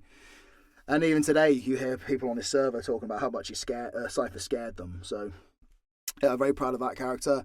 And I like playing Puck on Greenbrier's channel. Yeah, I played the Fae character Puck on Greenbrier's Modern Fae audio, which is always, that was good fun as well. Because I could do a slight Irish accent. Some Irish people say it's terrible, some say it's really good. So, whatever, it's all down to opinion. But one of the problem with a lot of people who do Irish accent, they go to the very dramatic leprechaun voice, which obviously pisses a lot of Irish people off, but because he is literally like a leprechaun, I could get away with it. So that was good fun too. Do you have a favourite character from any other voice actors? Oh, wow. I love all the characters that voice actors have done for me. The closest to my heart, I love Levana. I just think she's one of the fucking coolest, most badass characters out there. She's inspired so much fan art. Because even Alpha Claw's not by far not one of my biggest series, but she's alone has such a fan base. I also remember, I think Kittenish was one of my first proper collabs, and we stayed up all night, writing the script between us. Kittenish is a fantastic voice actor. She takes such pride in her scripts, and she writes all her own stuff as well. Even if collabing, she wants to write her own words. It means that much to her. But yeah, Laura on TikTok, she did a really nice video of Levana's character, looking at the moon and closing her eyes and then turning into the werewolf, and I watched it about 30 times. I thought it was so pretty. Yeah, Levana's very special to me. I enjoy Wilder. He's developed his own fucking fan base in the villain world as well. Or should I say a fucking cluster of simps. But he's funny. The fucking Spanish cockiness is always good fun. And it was funny because Escape was saying how he was noticeably struggling to find his fucking Spanish accent when he first started doing it. It was a good laugh. Obviously Elle's a fucking icon in her own right as well. It's again a cop-up. I like all the characters. I love all the characters. Even to all the characters in the Hunter audio, to the fucking vampires and everyone in the fucking and the corporation characters in the V's world. I love them all. But if I had to choose, if you had to make me choose, it'd be Levana above everyone else. I just fucking love that character. It was such fun creating her and then getting her, bringing her to life. How are you so amazingly talented at fourth wall breaks? Make it up as you go along. I don't know if my brain works differently to other people, but when I think of audios, I always instantly think to what's going on outside as well. I've childishly got a lot of gripes with what goes on in the community sometimes, so I just use it as a chance to make jabs at it. That Justifina hashtag is literally Aquafina. It's the most produced bottled water in America. Obviously, it's just a bland, mass-produced thing, so I just made the connection to boyfriend audios, hashtag Justifina. Yeah, a lot of my fourth wall breaks, I just make it up as I go along. I don't know how my brain works. Thank you very much. I'm glad you love it. But yes, you're bloody fantastic, Scythe. I've got multiple personalities, and your incredible characters appeal to all 7 of them. I'm glad your 7 personalities enjoy it, mate. Thank you. Hopefully I can continue to do them all proud. Would you ever consider voicing in a big horror project, if ever? Or in horror audiobooks? Because, mate, your voice can go places with the fucking range you've got. Oh, thank you. Like I said before, I do voice in The Smile Room by Cripsy on VR chat. I'd love to do more. If there's anyone on here who has big projects, fucking hit me up, you know what I mean? Fortunately, it's very hard to get anywhere in the voice acting world because there's a few, monster voice actors out there in the big times, and they kind of have a stranglehold on it all. I think there's actually a group called the Monster Factory, and they've grabbed a load of metal vocalists into their roster, and they kind of just have the stranglehold. They use it. Even Disney used them, so it's very hard to make it into the big leagues. But again, I'm probably much cheaper than them, so go to me if you want a cheaper version. What is your favourite type of cat? The one between your mum's legs? No, I love Maine Coons. My parents used to have a couple of Maine Coons, and they're just massive, fluffy mushies. Would you ever consider doing a musical or a video specifically for someone, aka the listener, that has a mental disorder, such as dissociative identity disorder, aka multiple personality disorder, which I have, or bipolar disorder, or maybe borderline personality disorder, schizophrenia, PTSD, ADHD, or any of the other mental disorders? There is not enough content of the less common, less well-known disorders, and there's a ton of stigma. If that's not okay, thank you for the hard work. From Sam. It's really nice, Sam, that you'd consider me asking me that. It's a difficult question. I do have high functioning autism and ADHD. It's a big part of my life. I'm not one of these people who looks at it. Unfortunately, I think it's the societal norm that people with these conditions stigmatize themselves. I don't like that at all. To be honest, I don't even like the term neurodivergent. It's implying that we're different and possibly hints that we should be different from the rest of the world. No, I think we all adapt and all have a place in society as who we are. Obviously, people should have understandings for these things. But it's the same as a disabled person in a wheelchair. If you see someone in a wheelchair, you instantly and instinctively, unless you're a fucking CUNT, you instinctively have an understanding for it and what they need. And you respect that. I think they do here. Like, some people disagree with me on this.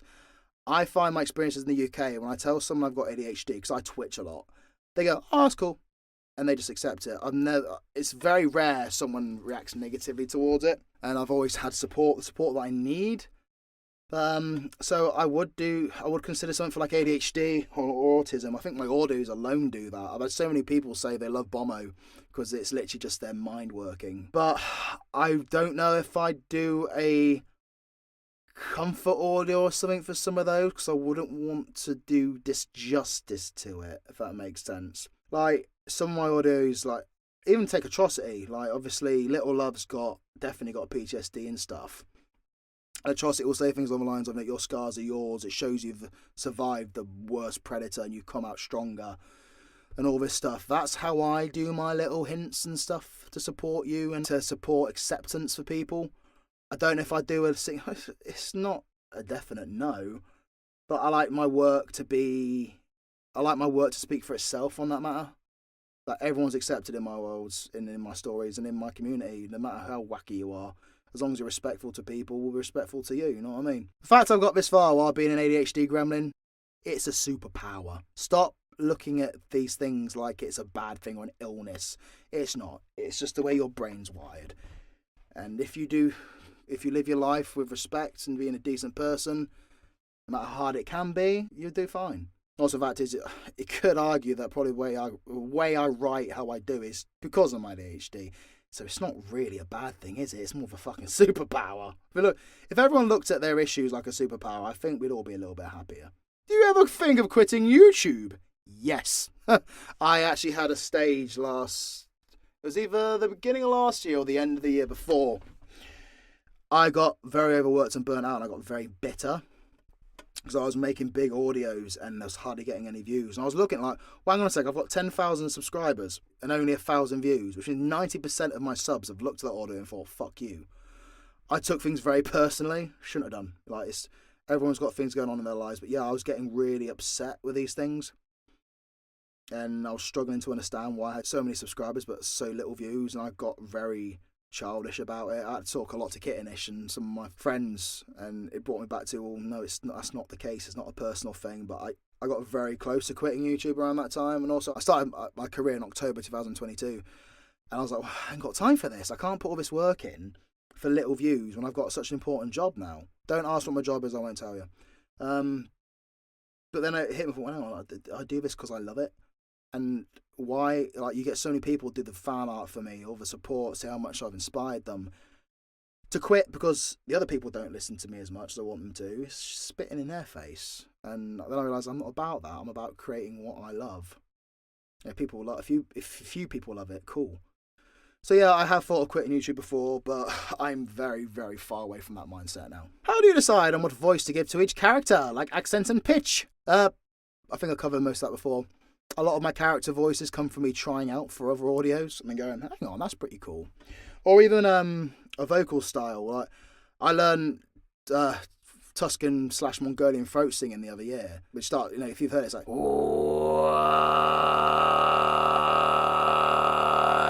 that kind of stuff. And because it helps with your screaming and stuff. But when I realised, if you hold that vibration in your voice, you can make other kind of voices. And I think it was when I created that. That's when I made Carnival Chaos. Come on, Lurchy! Because it's the same vibration in the back of your throat. That's the same as Mongolian throat singing, so yeah. I literally do stupid noises and then put it to characters. That's literally how I work. How do you feel about the progress you've made last year? It could be scripts, voice acting on the channel itself. P.S. I love your videos so much and you inspire me. Thank you very much, mate. To be honest, I said part of my bitter streak the other year, I actually got a bit annoyed how long it took to get to 20,000 subscribers, because I've seen other audio role players come up and like start to really like fucking. Some people have overtook me, some people have crept up a lot on me, and my subscriber count isn't actually that fast. But again, that was from a very more bitter point of view I had, which was a product of the times of my life I was going through. I'm not like that now. I've seen things clearer. I'm very proud of it. It's like I said on the Christmas thing, we all got to 20,000 subscribers doing what we love, which is crazy, wacky audios, which not many do what we do. So I'm very proud of it. Voice acting, I always think, I still don't think I'm the best voice actor in the world. I know I could do a fair few voices, but yeah, I don't know, man. Don't really know what to say in terms of that, but I'm proud of what we've done, and I'm going to be proud of what's to come. Will the listener learn V's real name? After the reddening audio, I got a feeling that V is a Yandere. So is V a Yandere? What? How did you get V's a Yandere from the reddening audio? Because he screamed in rage when someone close to him died. Is that a Yandere thing? I thought he'd be more like, I don't care as long as I get to keep the corpse is mine. I don't really know. I always saw V as more of a tsundere, because obviously he gets shitty and bratty when someone shows affection to him, but you do you, darling. V's real name, I was going to give him a name, but I just like V now. There probably will be some lore around it, but at the minute you're not going to find out V's real name, because it could very well just be V. Because obviously, as you said, V names have power, and he doesn't want people to have that power on him, but you have to wait and see. Does Demon Girl from Demon Hunter series have a demon tail? And how old is Demon Girl? Demon Girl, I would... Obviously, she doesn't even remember. I would put Demon Girl probably about 19, 20 years old. Like, she's an adult, but a very young adult. Yeah, she probably does have a tail. Well, I know when Lauren designed her, it was to be kind of similar to what a tiefling looks like on the demon... on Dungeons & Dragons. So, yeah, she probably does have a little demon tail. I don't know if you've seen it. There might be some art of it with it somewhere. I'll have to ask them. I'll have to ask Lauren about it. But yeah, probably does. Is the reddening canon to the other stories? And how would they continue after those events? Press the button. Were you paying attention? Even says in the reddening orders that it is canon. Like, everyone generally did die. But then Advocate returned it to normal after we defeated the Maverick. So yeah, it happened, but then it unhappened. So I'm planning on doing it so how they might get weird feelings about it. Like, maybe like if the term Maverick ever comes up in the V world, V will be like, oh, it just gave me a stomach ache. There'll be little hints like that. This is less of a question, but more of a thank you. You're one of the first people I ever listened to who did cinematic audios and horror stuff. You're one of the few people who inspired me to start telling my own stories, and I appreciate your existence. You're an awesome dude. Really? And seriously one of the biggest inspirations, so really thank you, and I can't wait to see what you've got in store for the future! Again, I love shit like this. Thank you, mate. That really does mean a lot. Just remember, anyone else who does horror and cinematic audios, I did it first! And if I didn't do it first, I did it better. Yeah. Hi, Scythe. I've been watching you since the start of this year. My question is, out of all the listener characters, which one is your favourite? Cheeky or the Celestials, etc.? That's a good question. I really like Blade. I think it's because a lot of my listener characters could be a bit bratty. But Blade's older. Like, even the first time you see Blade, she's probably about 27, 28 years old. Like, she's new to the Brotherhood of Heroes, but she's not new as a soldier, if that makes sense. Like, she's, due to Eli's expectations, she worked her way up through the military, fighting in battles and stuff. So she's already a hardened veteran, and then in the Brotherhood of Heroes, she gets quickly promoted by his expectations. And it takes a long time to master light magic, and she does. By the end of her life, she mastered it. So I see Blade as a fucking badass, but she's also very kind and caring. I just like, and the way she accepts and brings dark in. and falls in love with him for him being him, because he's not what she's usually has to deal with. Big, muscly, gruff, righteous heroes. It's funny since I've not done their audios for such a long time, but I really do like Blade. Also, really like Twinkle. Twinkle's one of my favourites because again, in all the chaos and all the death and mayhem of Lullaby World and everything like that, Twinkle's this loving, caring thing. Most people, because even when I finished the first two series, how would Twinkle really put up with JJ? Because putting up with JJ would be a nightmare, but she does, because that's just the kind of person she is. And the fact is, she runs she did run an equal rights group that campaigned for the acceptance of mythical creatures. Just something very endearing about Twinkle. Will Void come back, and when will he? Void is a villain in the villain audio, as you know. He will be back. He'll be one of now the atrocities been dealt with in Villain's world, he will be one of the bad guys to deal with next. So he will be back. Just be patient. Is voice acting your favourite thing to do? Well, I do enjoy it. It takes up a lot of my spare time, and I don't have an awful lot of spare time. So yeah, it's definitely way up there. What is your favourite and least genre of music? Heavy rock, metal, my top favourites. My most hated, probably mumble rap. I can't stand that. And I can't stand all these singers nowadays. They just go, yeah, with fucking auto-tune on. How did Drake get so big doing that shit? Oh my god.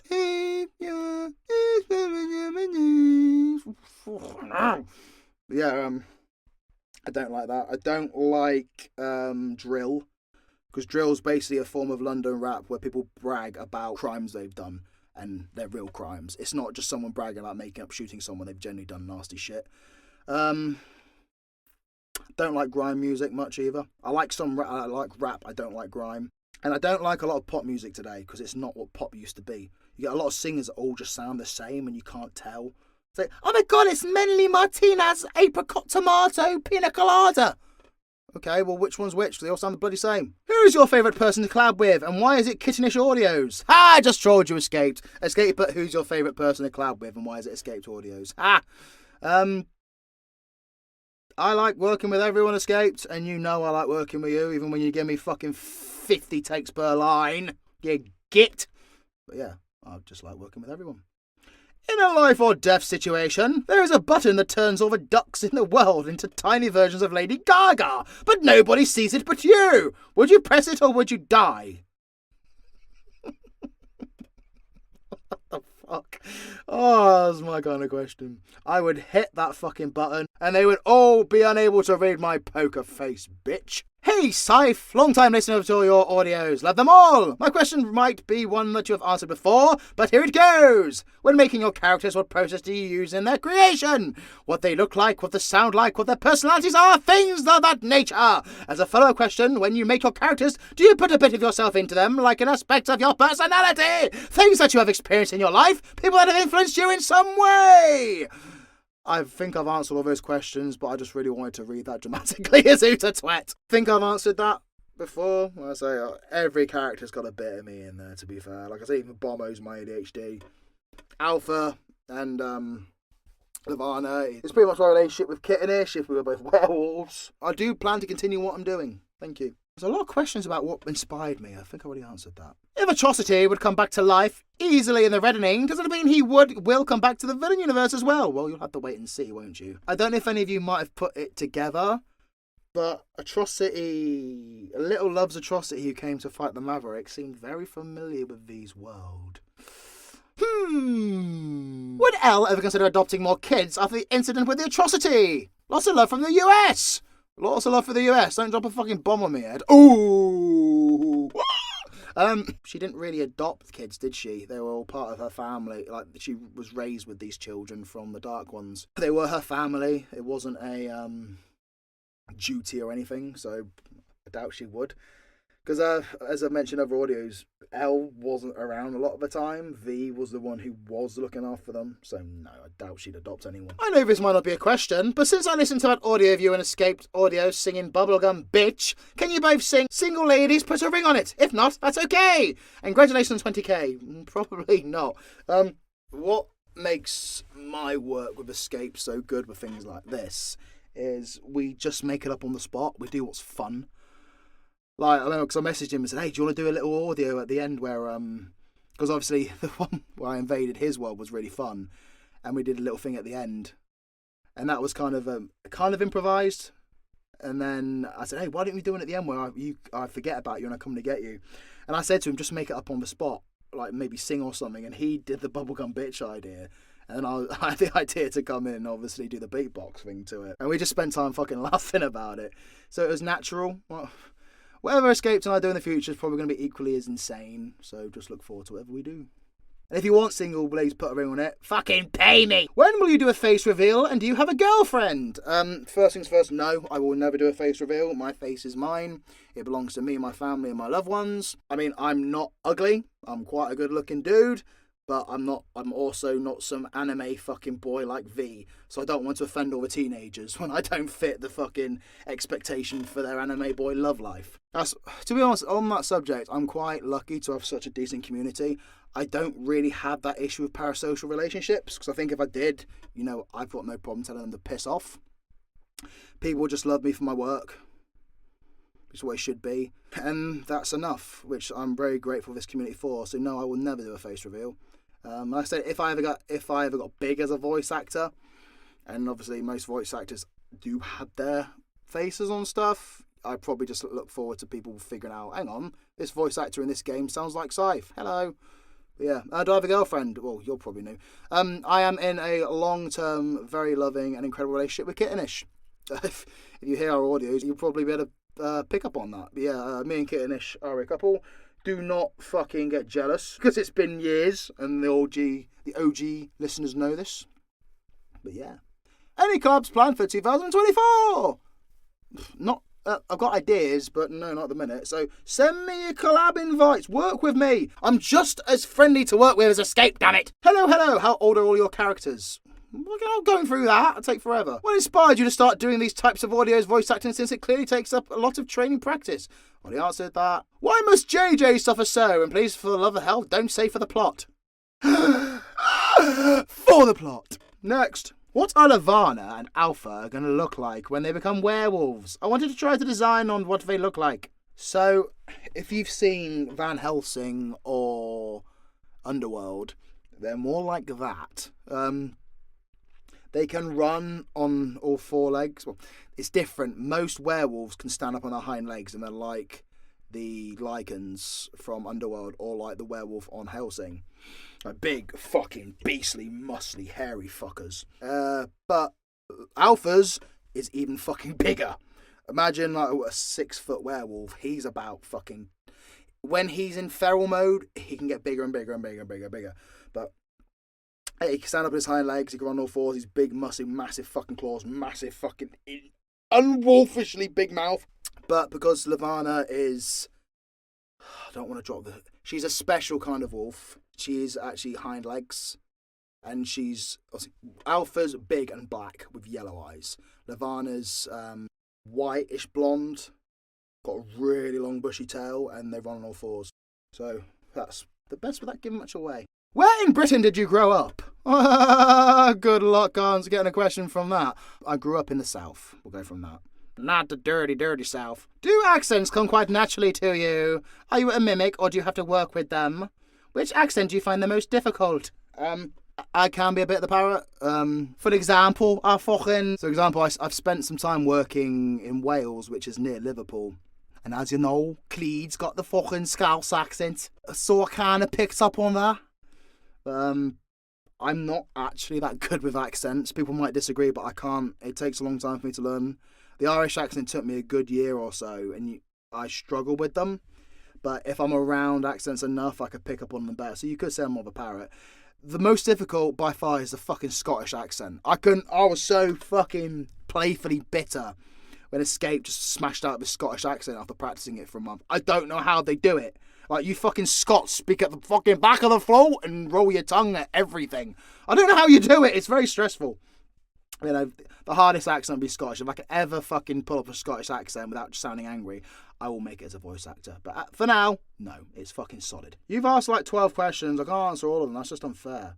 I'll do one more Gravity Rose. Is Grey still the light magic user on their world? The magic and curse being what is making her unique. Because Grey Light Mantle was pretty much destroyed when he turned into Grey. Probably means the Light Mantle's gone in that world. If it was to come back, it'd take a long time to like slowly reform. It would probably actually, yes, I'm making up on the spot. It'd probably stay dormant, and once Grey dies, it'll probably pass on. But as Grey is now, as a wolf, it won't work. If you have a chance to make a physical copy, like a book or something, of any of your stories, which ones would you choose? Well, like I said before, I'd quite like to do Shield of Seraph book.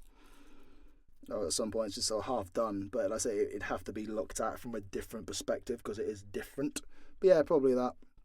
If I had to do a book currently, like on what I already have, probably War of the Witches, because it would be juicy for lore. Drinking game with V, Creed and Dark. Who would last the longest and who would pass out first? Dark would definitely pass out first since he's got no experience with booze, really. And Creed would definitely win because Creed's a scouse. And if you ever met a scouse, they can drink for fucking England and the rest of the world. Would any of your characters have kids or think about it? I had this really nice thought of Alpha and Learcano probably have a kid one day, and it'd be like the pride of the fucking werewolves. Yeah, I'm sure they would if the love was there. Let's just say hypothetically it is possible for them to meet. What would an interaction be like between Blade and Cheeky? Oh, and what about Blade and V, and maybe even one between Dark and Cheeky and Dark and V as well? Fucking child, you're trying to tie my tongue up. Someone did this really nice art on Twitter of, if you're on it, please link it in the comments, of Blade talking to Cheeky. It was really nice. Could very much imagine Blade taking on a mentor role to Cheeky and helping them. It's a shame they can never really meet because obviously for one to have that magic they've has to die, but it would have been quite a nice thing. Dark and V have met. It's on Patreon.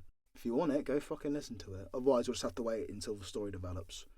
But they've got quite a nice dynamic between them, and could possibly see them interact more in the future. But we'll leave you with that. If in a situation where both James and the listener, what would the listener do? What? If in a situation where both James and the listener, what would the listener do? Huh? I don't know what you mean. You've just bamboozled me. What is your thought process when creating your characters? I'm also curious how you plan large events that happen in their worlds. Make up as I go along, like I said before. What do you usually do when you have a cough or when your throat hurts? Is it as simple as taking medicines, or do you have tricks to speed up the recovery? Vocal zone tablets are fantastic. I'm not going to lie to you.